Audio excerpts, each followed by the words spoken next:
Dream life. अगर आपने अपनी लाइफ को चेंज करने का डिसाइड करा है तो आपको बहुत ज्यादा स्पेसिफिक होकर सोचना होगा कि आप आखिर क्या चेंज करना चाहते हो। इस लाइफ को छोड़ के आप कैसी लाइफ चाहते हो, आपकी ड्रीम लाइफ कैसी है, यानी जो भी आप चाहते हो अगर आप उसे पा लेते हो तो आपकी कैसी फीलिंग होगी, आप कैसा महसूस करोगे, आपकी लाइफ कैसी हो चुकी होगी। अब यहाँ आपको रियलिस्टिकली और प्रैक्टिकली भी सोचना है। ऐसा नहीं कि जो आपको ही प्रैक्टिकल ना लगे और जहाँ पहुँचने के रास्ते आपको ही क्लियरली ना दिख रहे हो। इसे करने का सबसे बेस्ट तरीका है अपने एक आइडल को इमेजिन करो। अपनी ड्रीम लाइफ के एक नॉर्मल दिन को इमेजिन करो। फुल डिटेल में जाके एक पेपर पे उस दिन का पूरा शेड्यूल लिखो। आपका दिन असल मायनों में कैसा होना चाहिए। आप सोकर कब उठे, आप क्या काम करते हो, कैसे लोगों से मिलते हो, आपके बैंक अकाउंट में कितना बैलेंस है, आपकी हेल्थ कैसी है, आप इमोशनली कैसा फील करते हो। ये आपको जीतने के लिए मोटिवेट करेगा और सेटिस्फैक्शन ऑफ विनिंग देगा। Nightmare life. इसके बाद जो भी आपने सोचा है इसका ऑपोजिट कर दो और सोचो कि आप अभी अपनी लाइफ जैसे जी रहे हो उससे वैसा ही रखते हो। कोई ज्यादा बड़े चेंजेस नहीं लाते और ऐसे ही जीते रहते हो। तो आज से कुछ समय बाद आपकी लाइफ कैसी होगी। सोचो अगर आपने जैसा सोचा है वैसा हुआ ही नहीं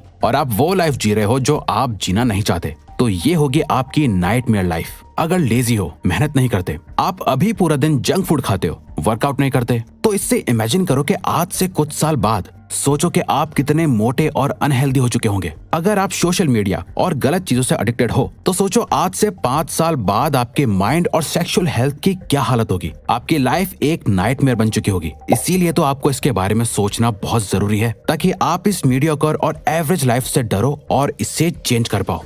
दोस्तों, आप मानो या ना मानो, सक्सेस के बारे में सोचकर आप जितना मोटिवेटेड फील करते हो, हारने का डर उससे कई ज्यादा स्ट्रॉन्ग और पावरफुल मोटिवेशन देता है। इन दोनों लाइफ के डेली शेड्यूल को जानने के बाद अब आपको अपने लिए एक आज ही से ऐसा शेड्यूल बनाना है जिससे आप अपनी इस नाइटमेयर लाइफ को अवॉइड कर पाओ और ड्रीम लाइफ के करीब जा पाओ। और यहाँ मॉन्क मोड काम आता है जो आपके अंदर एक बहुत ही स्ट्रॉन्ग सेल्फ डिसिप्लिन डेवलप करता है ताकि आप अपनी ड्रीम लाइफ को अचीव कर पाओ। जैसा कि ऑथर ब्रायन ट्रेसी भी कहते हैं, self discipline is about leaning into resistance, taking actions in spite of how you feel, living life by design not by default, but most importantly it's acting in accordance with your thoughts not your feelings.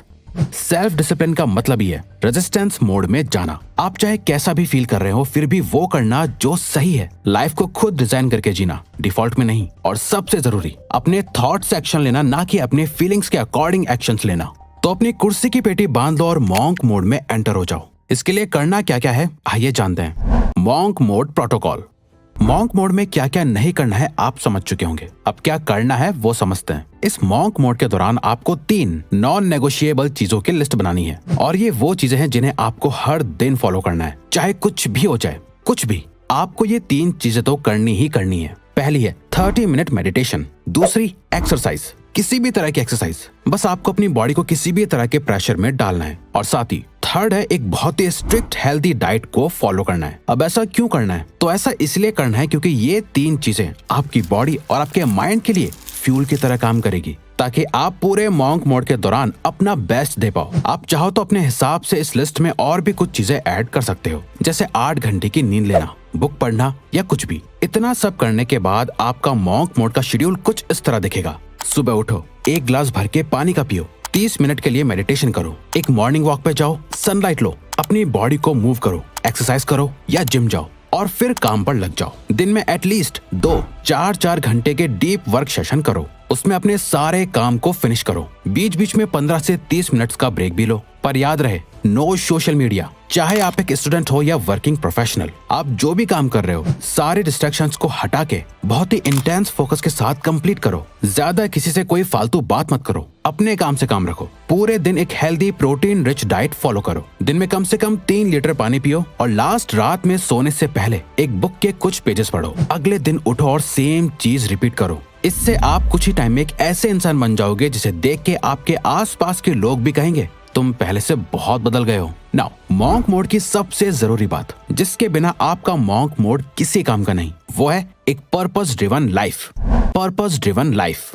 दोस्तों, monk mode का ultimate goal है आपको एक purpose driven life देना। अब तक आप अपनी लाइफ में जो कुछ भी कर रहे थे वो या तो किसी की बातों से इन्फ्लुएंस होकर कर रहे थे, सोशल मीडिया सोसाइटी को देखकर कर रहे थे, या फिर अपनी हैबिट्स और एडिक्शंस की वजह से कर रहे थे। आपकी लाइफ असल मायनों में आपकी थी ही नहीं। एक रियल पर्पस वो होता है जिसके अराउंड आप अपनी लाइफ के सारे डिसीजंस लेते हो। अब यहाँ हम आपको बता दें, एक हैप्पी और सक्सेसफुल लाइफ जीने के लिए आपको दुनिया बदल देने वाले किसी एक पर्पस की जरूरत नहीं है। आपको बस अपनी करंट सिचुएशन को देखना है, उसे बदलने का एक स्ट्रॉन्ग और पावरफुल रीजन ढूंढना है जिससे रिलेटेड आप अपने सारे डिसीजंस लोगे। बस वही आपका पर्पस होगा। मान लो अभी आपको पढ़ने में प्रॉब्लम आती है तो आपका पर्पस स्टडीज में बेहतर बनना होगा। आपकी हेल्थ बहुत खराब है तो आपकी लाइफ का करंट पर्पस सिर्फ और सिर्फ यही है कि मुझे कुछ भी करके अपने आप को अपनी बेस्ट शेप में लाना है। या फिर आपकी फाइनेंशियल सिचुएशन ठीक नहीं है तो इस टाइम आपका पर्पस है अपनी इनकम बढ़ाना, सेविंग्स करना, इन्वेस्टमेंट्स के बारे में सीखना, ताकि पैसों से रिलेटेड आपको कभी कोई प्रॉब्लम ना हो। जब आप जागते, सोते, उठते, बैठते सिर्फ और सिर्फ अपने पर्पस के बारे में सोचोगे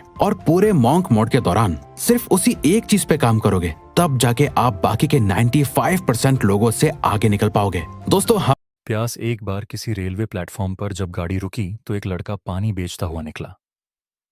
ट्रेन में बैठे एक सेठ ने उसे आवाज दी, "ए लड़के, इधर आ।" लड़का दौड़कर आया।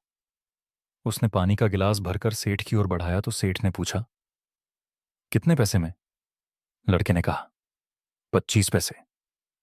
सेठ ने उससे कहा कि 15 पैसे में देगा क्या? यह सुनकर लड़का हल्की मुस्कान दबाए पानी वापस घड़े में उड़ेलता हुआ आगे बढ़ गया। उसी डिब्बे में एक महात्मा बैठे थे जिन्होंने यह नजारा देखा था कि लड़का मुस्कुराकर मौन रहा। जरूर कोई रहस्य उसके मन में होगा। महात्मा नीचे उतरकर उस लड़के के पीछे पीछे गए, बोले, "ए लड़के, ठहर जरा, यह तो बता तू हंसा क्यों?"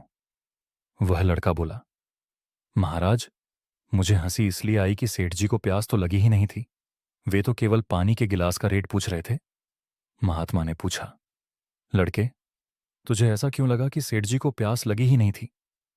लड़के ने जवाब दिया, "महाराज, जिसे वाकई प्यास लगी हो वह कभी रेट नहीं पूछता।